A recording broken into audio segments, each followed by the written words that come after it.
Welcome to the Putback on SNY.TV. I'm Ian Begley, SNY's NBA insider, and we are here to break things down in Knicks and across the NBA for the next half hour or so. I have two great guests with me today. We've got from The Athletic, Knicks beat writer, does a great job, James Edwards. I'm sure you've read his coverage. If you haven't seen it, go subscribe to The Athletic to take a look.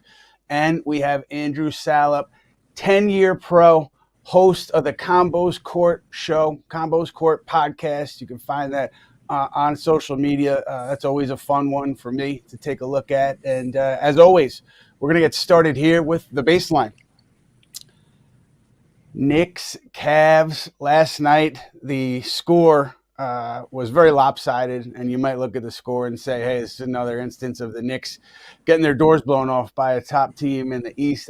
I didn't see it that way, only because they had a lead, I think, 15-point lead. So they were playing well early. They were down 4 rotation players, and it was the second night of a back-to-back. Nonetheless, they are 0-6 against the Cavs and the Celtics this year. James, you were in Cleveland. I'm wondering, how do you contextualize that loss, and what are your thoughts? Yeah, I mean, I think in general it's fair to, as Tibbs always says, you have to look at what's going around the game. And the Knicks are without 3 guards, one of them being their best player in Jalen Brunson. They were without Mitchell Robinson, and it was the second night of a back-to-back. And the Cavs, I think, had been off since Saturday. So that's one way to look at it, and obviously deserves a lot of credence. But there's also they were up 15 points and showed capable of playing to that level and playing to a level that I think would very much put a fear into the Cavaliers, and that didn't happen as the second half played out. So you could say I thought there were a lot of kind of mental lapses late in the game. I didn't love some of the shot selection in the third quarter. I thought they were forcing the issue, not enough ball movement. Defensively, I thought guys were falling asleep a little bit on the backside. So a lot of that stuff plays into the tired mind, tired legs, but they did show capable of playing with the Cavaliers for 24 minutes. Andrew, for you, how much would you factor in fatigue in that situation for that Knicks team? Yeah, we've seen this story before. It's classic back-to-back. You know, a team could come out strong, but then they start lagging there in the second half. The X factor all season has been Mikal Bridges, and he just didn't show up, didn't even get shots up. I think shot 6 shots this game. So that was a big X factor. He's always an X factor. And then Cat was an issue. Cat was also, he seemed lagging. And then I didn't like the way he was looking, moving around the court. His leg looked not to be right. And it almost reminded me of Joel Embiid versus the Knicks last year in the playoffs when, yeah, he could get his stats, but he didn't look like he was moving the way he should. And I'm concerned about him at this point. That's interesting. James, is anything being said about the knee? Obviously, he's being listed on the injury report, but he didn't play the other night against Philly. What's he saying about his knee? Yeah, I mean, I think to quote Cat, it is what it is. He's a guy that has had knee issues in the past. I think him missing the other day was precautionary, right? I think they do want to make sure they're taking care of him when they can. He hasn't said anything that would kind of ring the alarm bells that would perk the ears. But I mean, it's the end of the season. He is a guy who has had lower body stuff in the past. He is a big guy. So I imagine it's not 100%, but nothing that he's brought to our attention that would suggest that it's anything too serious. I think this team, like all teams, will definitely benefit from that week between the end of the regular season and the postseason, while the other teams are in that play-in tournament. These guys, I think, will soak in the rest at that point. But big picture, Andrew, I mean, 0-6 is 0-6. That's where they are against the Cavs and the Celtics. They do have one game against each left on the schedule. But based on what you've seen, including last night, I mean, what do you think about how they have performed against these teams, and what does it say to you? The scarier thing is the point differential, because they're averaging about 20 points per game on losses to these two teams. And then, you know, everybody points at Mitch for the Celtics that, you know, he could make a difference. But I feel like if Porzingis is healthy with 5-out offense, it's going to be really tough to beat a healthy Celtics team. And this Cleveland Cavaliers team, you know, they call them Wingstop, and they have been better without Jalen Brunson, but they just struggle to guard the dynamic guard play of Donovan Mitchell and Darius Garland. I feel like those two guys, they guard wings really well. They could guard up really well. But when you're looking at it against these speedy guards, it's been absolutely trouble. And the Cavs just hit a whole totally different gear last night in that second half. We just saw that there's levels to basketball, and this team is just at a different level. Even as you said, Ian, with the four rotation players not in, I don't even think with them they could beat this team in a 7-game series. Right. I mean, yeah, you had Anunoby, you had Bridges, you had Hart. James, what did you make of the way they defended Donovan Mitchell? Yeah, I think Andrew makes a great point. I think part of the reason in getting Mikal Bridges for as elite of a defender as OG Anunoby is, I think the team identified that he is better on bigger guards and wings. And so getting Mikal was part of the goal, was to have him guard the point of attack. And he's had really good moments this year. He's struggled at times this year, and he's toggled between both this year. But Donovan Mitchell, I just think the Cleveland Cavaliers in totality, and Donovan just being the head of the snake, they play so fast. They get up shots so quick, and it's just kind of the antithesis of the New York Knicks, who don't play very fast. They often draw out the shot clock. I think a lot of that is proxy of just like personnel too. So, and I've talked about that a bunch, but I think Cleveland is just a team that across the board, quick triggers. They shoot it with great accuracy. They play fast. They get possessions. And then defensively, when you're trying to score on them, it's a chore because Donovan has really improved as a defender this year. And then you have the two Twin Towers in the back. Like, to me, it's more of a matchup thing than an individual thing. They kind of are the antithesis of one another. I want to know, Andrew, about Mitchell Robinson. You know, he's been off, I think 10 months he missed after that surgery, working his way back.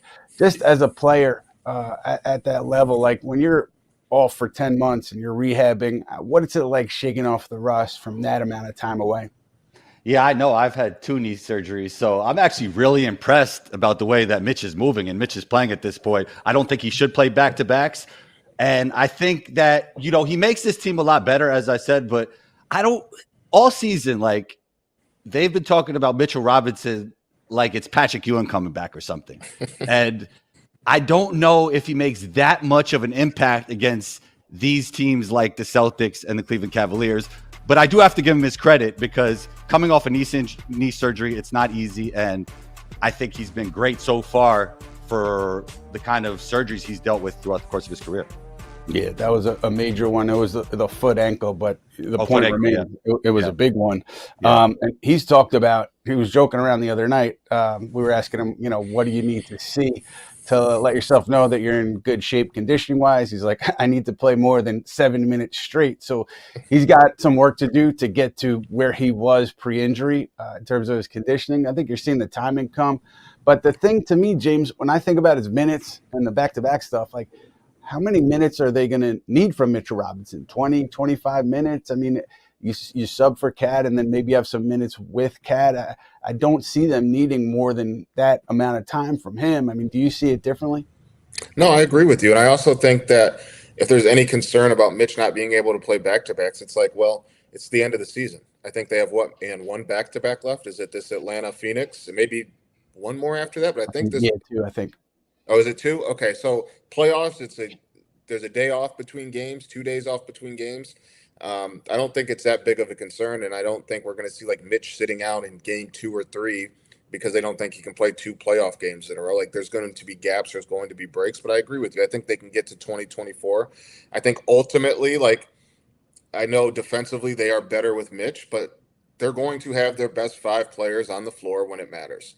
And whether that's obviously Jalen, Cat, Mikal, OG, and Josh, like, those are the names that we acknowledge. It would be very surprising in close games if they end with somebody else other than those 5. But I mean, Tibbs is doing offense for defense, so you could see that as the playoffs kind of play out. But I don't think it's that much of a concern. I think you can get to 2024 once the playoffs come around.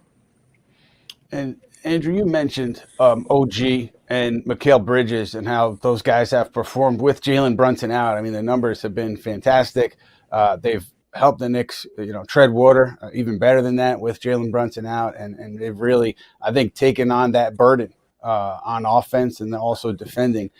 So to me, they've really looked good. But the thing that I wonder about, and I think it's a fair question and question that's going to be answered at some point, is What happens when Jalen Brunson returns and the shots are not where they are right now? Shot attempts are not where they are right now.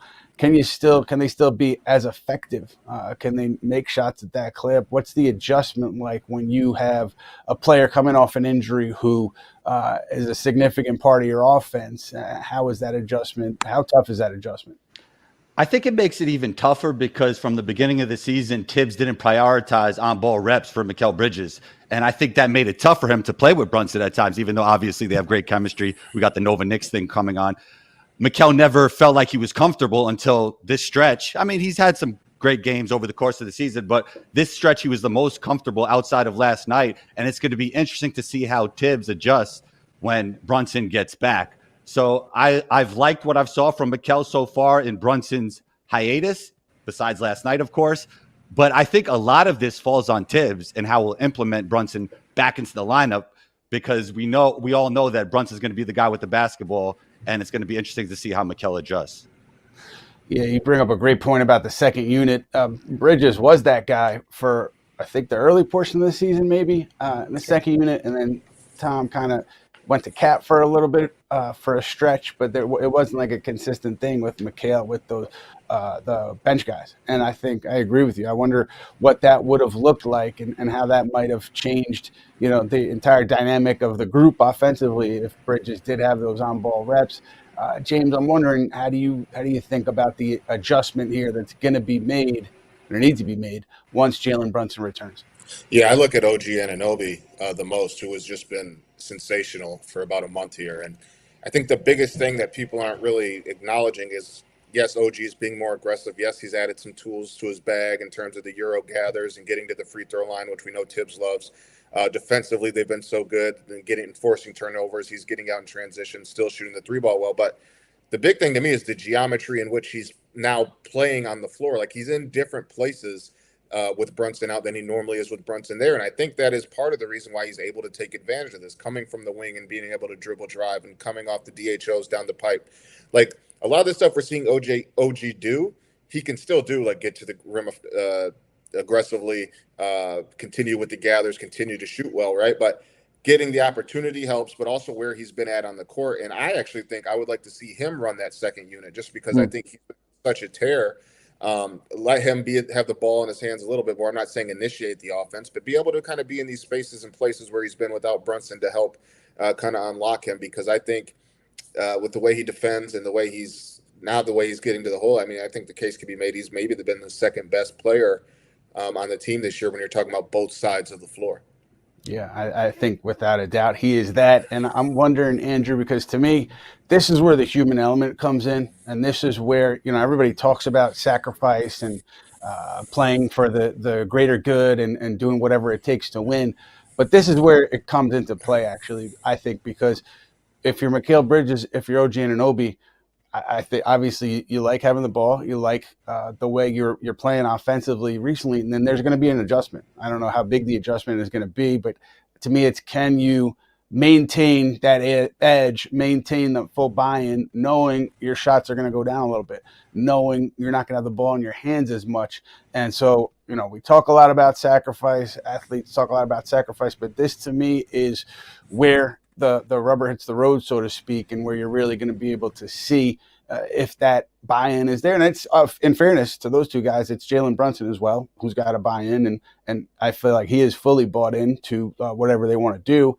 But I'm wondering, Andrew, am I off there? I mean, how do you see like that human element of not getting the amount of shots you were getting 2 weeks ago?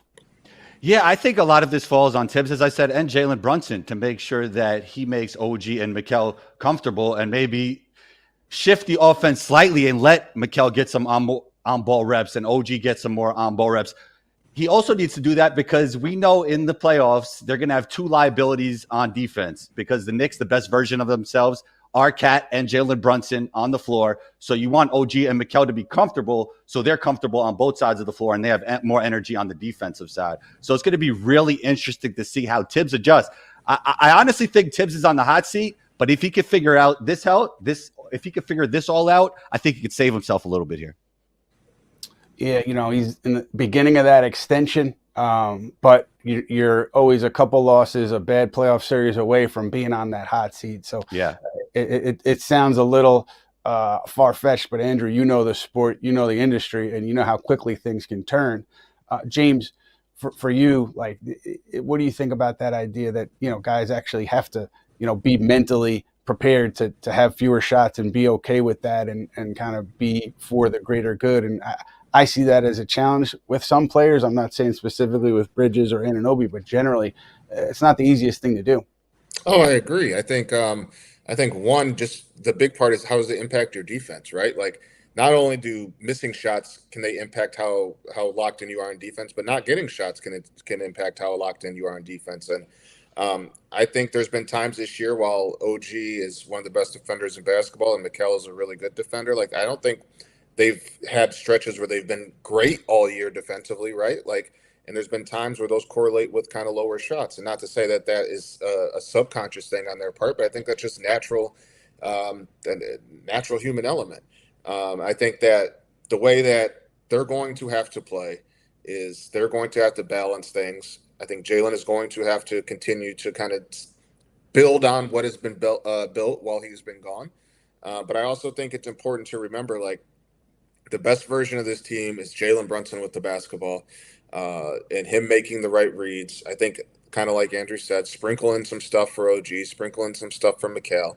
But I certainly think with the way OG is playing, getting to the free throw line, that is such a big priority for Tibbs. And while Mikal he's struggled the last two games, has had some solid performances where his shots come from don't necessarily don't really, what's the word I'm looking for?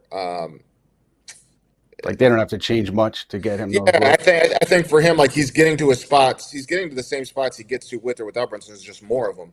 But I think OG's being able to get deep paint touches, get free throws, like, I think that helps the team more than the mid-range shots and what comes with that. So we'll see how that plays out, but it's certainly something that I think they have to navigate. Yeah, it's something that I'm keeping an eye on, and also, Landry Shamet. He talked to me last month about just being ready for whatever comes on a given night, knowing that his role is going to fluctuate. Some nights maybe he shoots 5 threes, some nights he shoots 1 3, and he's more defensive minded. But he said that he's fully accepting of that. He's not fighting against it. I think that that's helped him in this role, and what you're seeing lately from him is. He's had some good scoring games recently. So, Andrew, I'm wondering for you, what's the challenge there? Not having a consistent role, not knowing night in, night out what's going to be asked of you, and also your thoughts on the Knicks bench in general. Well, depth has always been the issue with this team, but for Landry, it was nice to see him step up against the team that drafted him, which that team is a disaster at this point, but which is a whole other topic. But it was good to see him get loose, and hopefully, Landry has always been known to be a 3-and-D guy, and when the 3 is working and when he's locked in defensively, he could be a really valuable NBA player, even though he's been somewhat of a journeyman. So he's going to be needed in the playoffs, and we all know that depth has been an issue. It was one of the big X factors for this team. So it's tough to stay ready like that when you're not always getting consistent minutes and you have so many offensive options on your team. But it was nice to see him get going there, and hopefully he can continue it through when it comes to these playoffs. James, you had an interesting thought on Twitter last night about DeLon Wright and how he'd been impacting the game in a positive way in his role here. And does Tom Thibodeau have to think about fitting him into the rotation when everyone's back? What are your thoughts there? I mean, is that possible?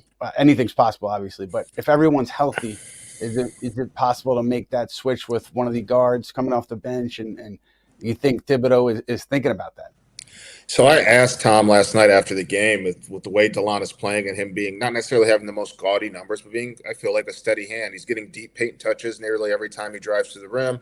He's obviously known as a defender. Like, those are things that Tom really prioritizes. So I asked him, obviously DeLon has gotten an opportunity with all these guards out. Do you anticipate having to find time for him even when they do come back? And you've obviously been around Tom longer than I, but I interpreted him saying, well, you always have to have a rotation. You're setting your rotation, and he thinks it's important to keep that. So I walked away with that meaning, no, I don't think DeLon does, but that also could be code for him not wanting to show his hand. So I feel like usually when he mentions you have a rotation and you stick to it, that means he's going to continue to roll with the guys he has.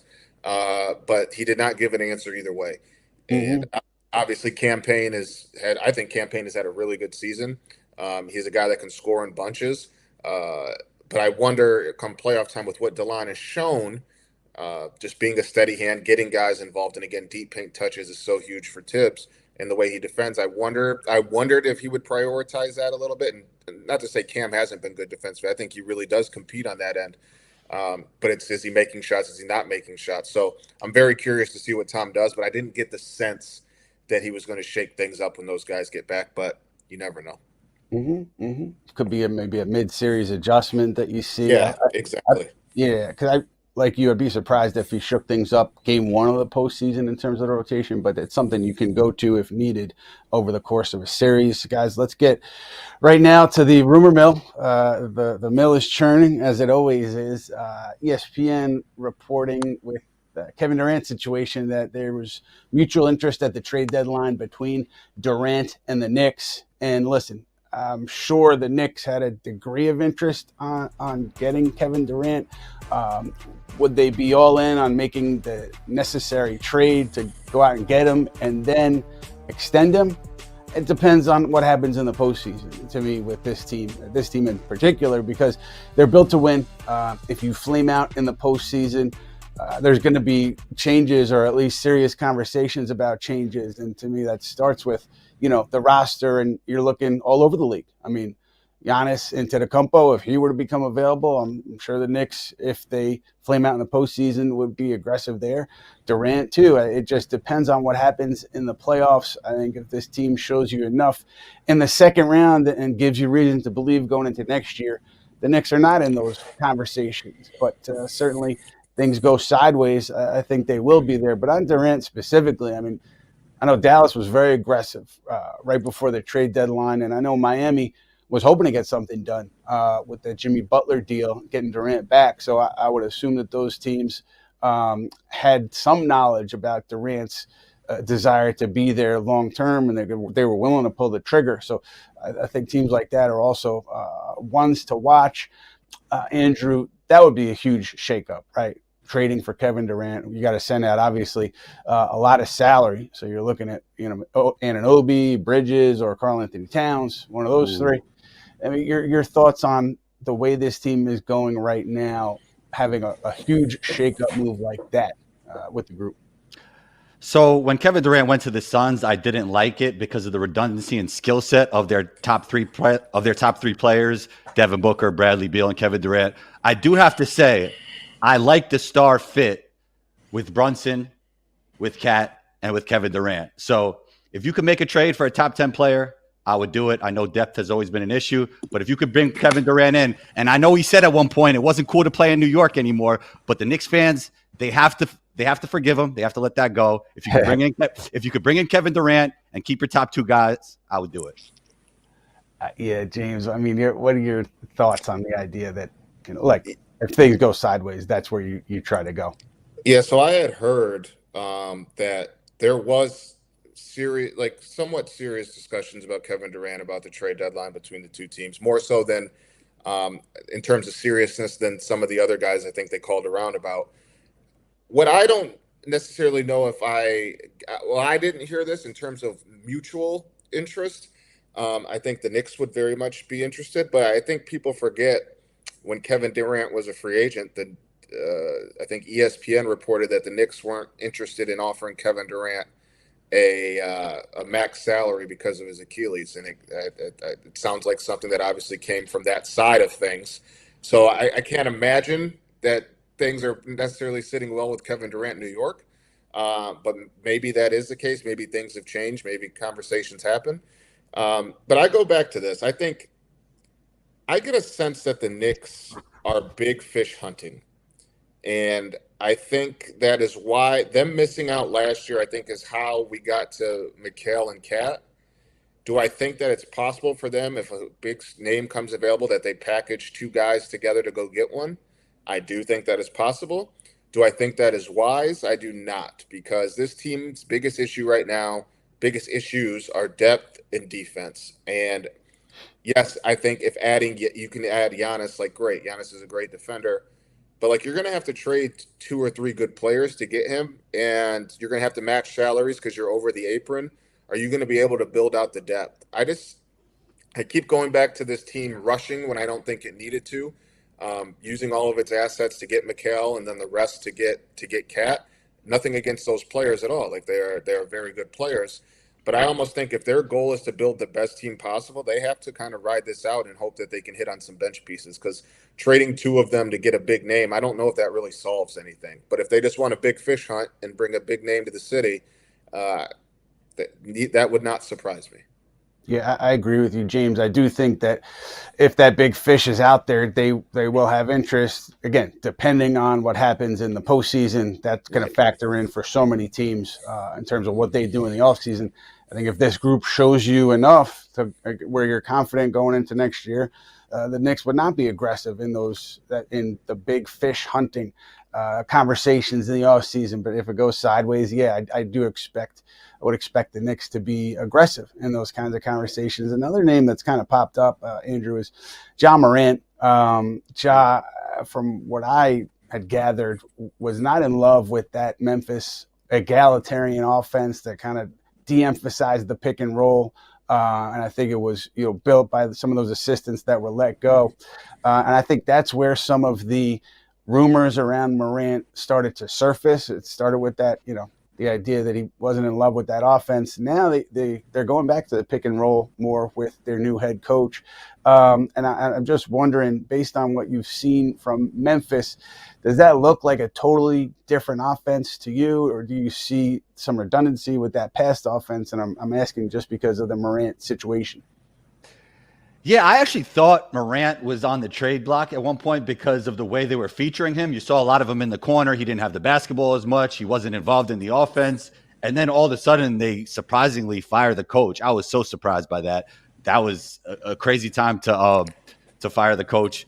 But I don't know, man. I think Ja is a generational talent. And from my perspective, you should never trade a guy like Ja Morant.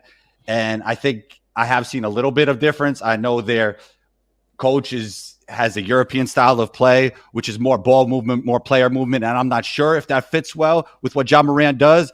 But I do think for Memphis that they should try and figure it out with Ja Morant, because when you have a generational talent like that, I know he's had his things in his past. I know he's had his problems. You try and keep him there in Memphis. And I think Memphis loves him. So I'd love to see it work out there. Ian, are you bringing this up because you've heard Ja Morant Knicks stuff, or is there something going there in that regard? No, I think at the point guard spot, they're pretty set right now. But, right. Brooklyn is definitely going to be aggressive this summer. Yeah. I could see them kind of jumping in if a player like Morant becomes available. How do you feel about Zion to Brooklyn?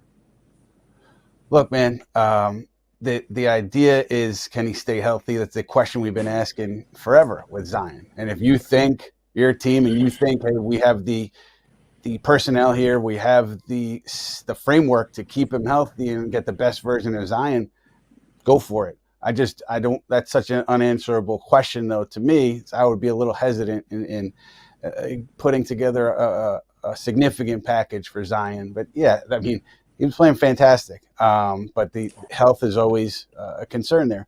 One thing on Memphis, I mean, one thing I think you could take to the bank is they're going to give Jaren Jackson Jr. that big extension that he's eligible for this offseason. And then you're talking about, they have other free agents they want to bring back.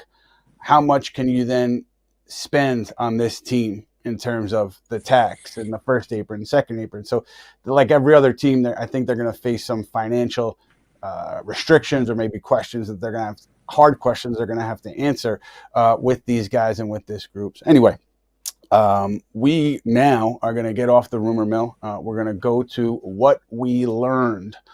What we learned, presented by Binghamton University. Binghamton University was named the top school in the SUNY system, according to recent rankings from the Wall Street Journal and Forbes. Visit binghamton.edu for more. Jalen Brunson, finalist for Teammate of the Year. Knicks going 8-6 so far, maybe 8-7, since he has been hurt. He's with the team, James, as I think Tom Thibodeau said that last night. And what I mentioned earlier in the week, the weekend kind of being a natural landing spot given how everything has progressed. I still think, unless he suffers some kind of setback, the weekend will be the landing spot. And if I'm making a total guess, I would guess Sunday over Saturday. But we'll see how he does in practice on Friday. But it seems like he's making good progress. James, how do you see it? Yeah, I think so too. Been around him the last few days. Seems to be in good spirits. Obviously, he's walking, but he looks spry. That's a dude that obviously takes his craft very seriously, and with that, the rehab process and making sure his body's right. He's cleared for basketball activities. When asked by Tibbs, does that mean practice? Tibbs said, I believe that falls under basketball activities. It's been our impression that he's with the team on a pretty not long road trip, but 2 games in 5 days, I believe. So he's here. To me, that's not nothing. Aside from like hearing stuff throughout the last day or so, yeah, I'm pretty confident he's going to practice Friday. More than confident. And whether he plays Saturday or Sunday is a question. And do you bring him back Saturday, and is he able to play back-to-backs? Do you want him to play back-to-backs so he misses the game against front of the home crowd and against Phoenix? Or do you just have him miss against Atlanta and then have him return against Phoenix, and then you have a week right there where you can have to try to build some momentum with your group? Yeah, you laid it out perfectly, and that's why if I were to guess, I would guess Sunday. Andrew, the rust factor here for Jalen Brunson. It's obvious that whenever you don't play in games, you could do everything possible on the side, but there's no way to create the conditions of an NBA game conditioning-wise. How much rust do you think needs to be knocked off here for Brunson? He'll have, if he's back Sunday, I think 5 games, if my math is correct. So what are your thoughts on the rust factor here, rhythm, conditioning? Yeah, it's always rest versus rust, right? And I think this rest will actually be good for him if he could get those 5 games under his belt. I think he'll also be eligible for all the awards, right? Which is important as well for him. So I like that. And I think he'll be fine going into the playoffs if he gets that amount of games. So it'll be good to see him back. The biggest thing is, defensively, how are they going to adjust with Cat and Brunson in the lineup together against some of these playoff teams? That's what I'm really looking at, and that's the adjustments that are going to fall on Tibbs. So I'm interested in seeing that. But when it comes to Jalen Brunson on offense, I have no worries at all, and I think the rest will actually be good for him. Yeah, let's just go through it quickly. Cam Payne, Deuce McBride, Deuce groin injury, Cam ankle injury. James, do you see them returning by the end of the week? Do you see them practicing Friday?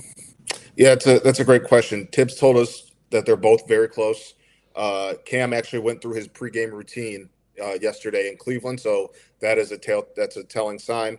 I don't know if Deuce did, but he is on the trip. So it sounds like to me that they're both close. End of the week sounds about right for me, and if not, both of them for sure, one of them. But the fact that Cam went through his pregame routine in Cleveland, I think, is a significant news. But yeah, I think they're going to be close to full health for this final week of the regular season, if not at full strength. Yeah, it's something we're all keeping an eye on, and we talked about Karl-Anthony Towns and the knee, and James hit on Towns not really saying much that raised anyone's eyebrows, but another injury to keep an eye on there. Something else that happened recently, Carmelo Anthony, according to ESPN, will be a first ballot Hall of Famer. Congratulations to Carmelo. I always thought it was coming, knew it was coming, but the way he carried himself to me throughout his tenure in New York, throughout some ups, a lot of downs, he always was there to be the face of that franchise, whether it was a season where you won 54 games, a season where you won 32 games. He was there through the ups and the downs, and it probably sounds a little bit hokey, but I'll always remember, he did so much off the court.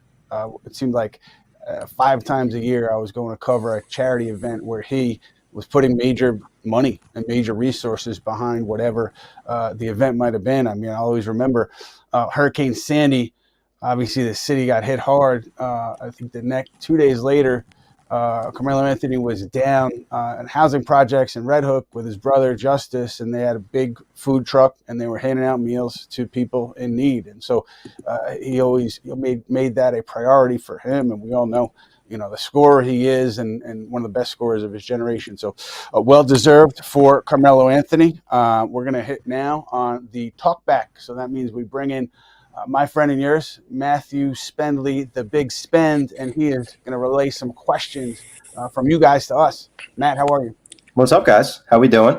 Have to hit the 3 to the dome for Melo and make sure I'm going that far so I can get it. I still catch myself doing it every game. I know our guy CP also comes out and does that every time.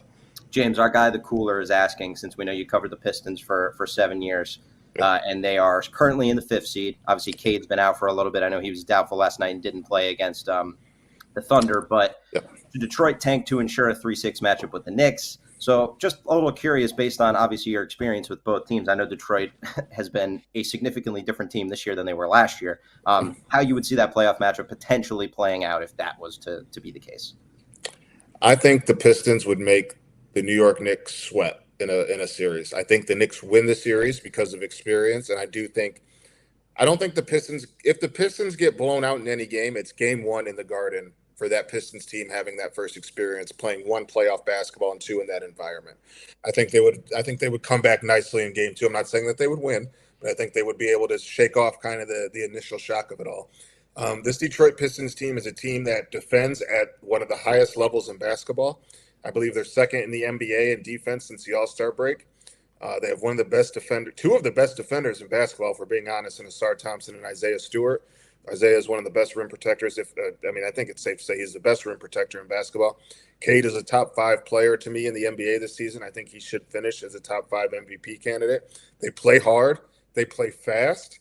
And Malik Beasley is a guy that has given the Knicks trouble in the past. So if there is one inexperienced team that I think would not be rattled by their first playoff look and by playing in the Garden, I think it is that Detroit Pistons team. But I think the Pistons, I don't think they tank for 6. I think they're welcome to play any team that they want between them and Indiana. Now, I think Milwaukee tries hard to get the 5 seed and tries to play Indiana, and the Pistons and Bucks play against each other in games 81 and 82. So it could be very interesting. Absolutely. Andrew, any thoughts on the Pistons, given that we've been talking about them a little bit? I love the Pistons. I think Cade Cunningham would be the MVP of this league if there was nobody named Jokic in SGA. I think he's having a great season, 3-level scorer, plays both sides of the floor. Totally turned around this franchise, which was terrible last year. And people were, saying like he's not a winning player because he was on that team last year. And I was like barking at them. I was screaming at them like, really watch this guy play basketball. He could do everything on a basketball court. He was very good last year. Yes. No, all good. I totally agree. And people also went crazy when I said he's of the Luka LeBron mold. Is he as good as them? No. Does he have LeBron's athleticism? No. Is he a savant passer quite like Luka? No. But he's of that mold, and I love what he's doing, and I think he should be an all-NBA first-team player this year. All right. You guys are on the record. All right, Ian, I want to ask you, I know something you talked to Kat about over the weekend, I believe, was just about the Knicks pick-and-roll coverage, and especially their defense. Sorry if you heard a buzzer. Somebody's trying to put something in my apartment. Their defense about if he's more comfortable defending a little more aggressively or in a drop coverage has been a big topic for the Knicks community this year. So Kat said that he's perfectly comfortable covering more aggressively and the Knicks can use their athletic traits. I think we know in the postseason we're going to learn about how Kat's defense will be. But I was curious what you thought about his response and why you decided to ask that question.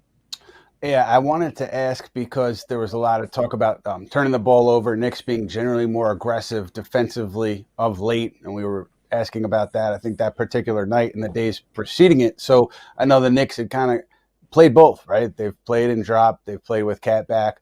They've switched it up. They've had him be more aggressive, play further up on the pick and roll. And I thought his answer was interesting because one way I took it was, hey, yeah, I like doing this, like, not telling the coaches what to do, but saying like, yeah, I'm comfortable. Like, we can do it. Let's keep doing it.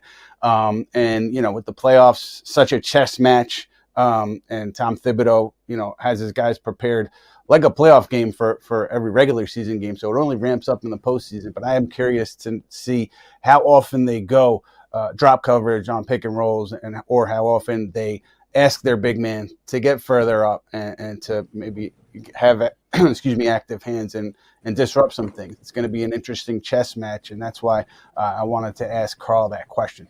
And will depend on the matchups too in the playoffs, so we'll see. All right, that's what I got, guys. Let me go answer my door. Thank you, Thank Mr. you. Spendley. We got final thoughts here, fellas. We talked about the Pistons, but as of today, Knicks will be matched up against Milwaukee in the first round. Andrew, thoughts on that matchup?